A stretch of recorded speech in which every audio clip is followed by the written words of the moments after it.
ఏమైపోయింది ఈ రోజున? అక్కడ ఒక పెద్ద గోయి తప్ప ఏమీ లేదు.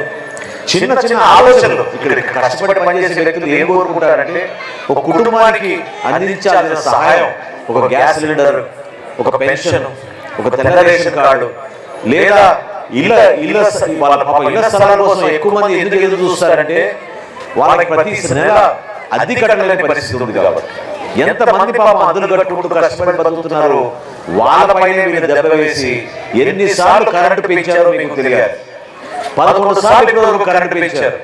గతంలో ఊహించని విధంగా కొత్త ఛార్జీలు తీసుకొచ్చి ఎప్పుడో 6 సంవత్సరాల క్రితం 8 సంవత్సరాల క్రితం ఈ మీటర్ మీద రావాల్సిన నిధులు ఇంకా మిగిలిపోయినాయని చెప్పి కొత్తగా నివసిస్తున్న వాళ్ళని ఇబ్బంది పెట్టి ట్రూ ఆఫ్ ఛార్జీలు అని చెప్పి ఏ విధంగా కరెంటు బిల్లులు పెంచారో మీ అందరికీ తెలుసు. ఎక్కడ జరిగింది అభివృద్ధి మీరు చెప్పండి.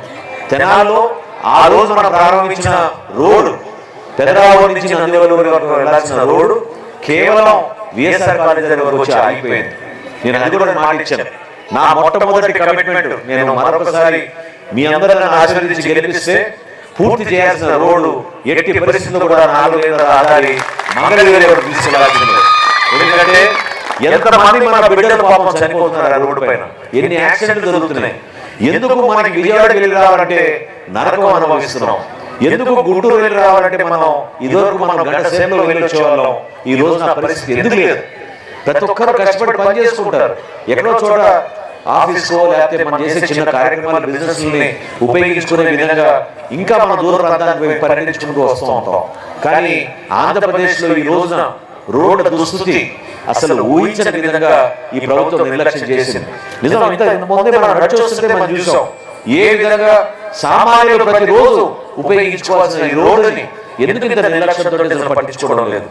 ఈ ప్రాంతాల్లో పర్యటించినప్పుడు ఎక్కువగా ఆ రోజు నాకు బాగా గుర్తు, ఎక్కువ మంది పాపం ఎస్సీలు, వెనుకబడి తరగతి వాళ్ళు, పేద తరగతి వాళ్ళు, ఇతర ప్రాంతానికి తరలి వచ్చిన వాళ్ళు. వాస్తవం ఇది.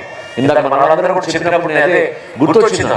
వాస్తవంగా ఇతర ప్రాంతాల నుంచి పాపం కష్టపడి ఇక్కడ వచ్చి నివసించడానికి, స్థిరపడడానికి వాళ్ళు ప్రయత్నం చేశారు.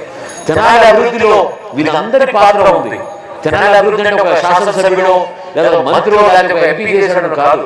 మీ అందరూ కష్టపడ్డారు, నిజాయితీగా కష్టపడ్డారు. మీరు ఆలోచించింది ఏంటంటే మన జీవితం, మన కుటుంబాన్ని మన జాగ్రత్తగా కాపాడుకుంటే ప్రభుత్వం నుంచి రావాల్సిన సహాయం తప్పకుండా వస్తుంది. దాన్ని ఇంకా ముందుకు తీసుకెళ్ళవచ్చని నమ్మకంతో మీరందరూ కూడా అనేక కార్యక్రమాలు చేశారు.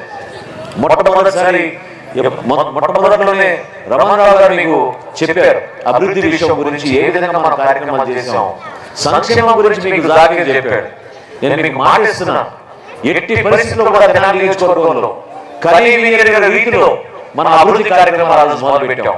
17 వంతెనలు వేసాం మనం ఊహించని విధంగా. కొన్ని వంతెనలు అయితే 45 రోజుల్లోనే నిర్మాణం చేశాం. ఈ రోజు ఒక వంతెన నిర్మాణం మనకు అవసరం అని చెప్పి మీరందరూ అడుగుతుంటే నాకే చాలా బాధ కలిగిస్తుంది. ఎందుకంటే చిన్న సమస్య అది పెద్ద సమస్య కాదు. దానికి ఎక్కువ డబ్బులు వెచ్చించాల్సిన అవసరం లేదు. ఎక్కువ మంది ప్రజానికానికి ఉపయోగపడే కార్యక్రమాలు చేస్తేనే ప్రభుత్వం తరఫున మన పేద దగ్గరికి వెళ్ళగలుగుతాం. ఖచ్చితంగా అది కూడా నేను మీకు మాటిస్తున్నాను. రాబోయే రోజుల్లో డెఫినెట్ గా ఈ రోడ్డు నిర్మాణం పూర్తయిన తర్వాత రెండో కార్యక్రమం ఇక్కడ చేపట్టబోయేది మీకు వంతెన నిర్మాణం. మీ అందరికీ కూడా మంచి సౌకర్యం ఉండే విధంగా తప్పకుండా నేను చేస్తానని మీకు మాటిస్తున్నాను. అది పెద్ద సమస్యనే కాదు.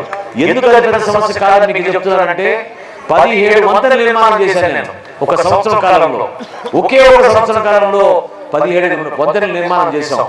ఎవరైనా నందివెలుగు వైపు వెళ్తుంటే మీరు చూడండి, నందివెలుగు దగ్గర ఏ విధంగా మనం అద్భుతంగా 3 వంతెనలు వేసి ఒక పెద్ద సర్కిల్ మనం తయారు చేసి ట్రాఫిక్ ఎక్కడ కూడా ఇబ్బంది కలగకుండా మనం ప్రయత్నం చేసాము.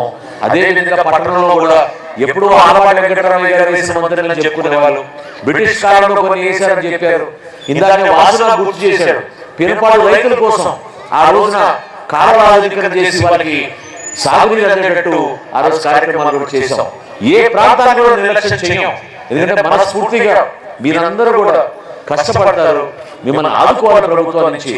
ఆ విధంగా మేము స్పందిస్తాం తప్ప ఏదో మూర్ఖంగా అవినీతి పాలన కోసం, డబ్బులు సంపాదించుకోవడం కోసం, పేదలను ఇబ్బంది పెట్టడం కోసం ఓటు అనే గొప్ప ఆస్తిని దయచేసి మీరు ఎవరు కూడా వదులుకోబాకండి.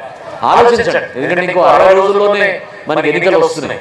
ఈ 60 రోజుల్లో ఎంతో మంది వస్తారు, మీ దగ్గర ఉపన్యాసాలు చెప్తారు. కానీ ఈ రోజున జనసేన పార్టీ, తెలుగుదేశం పార్టీ కలిసి ఉమ్మడిగా చంద్రబాబు నాయుడు గారి నాయకత్వంలో, పవన్ కళ్యాణ్ గారి నాయకత్వంలో మేము ఆలోచించేది ఏంటంటే రాష్ట్ర భవిష్యత్తు గురించి ఆలోచిస్తున్నాం, మీ బిడ్డల భవిష్యత్తు గురించి ఆలోచిస్తున్నాం.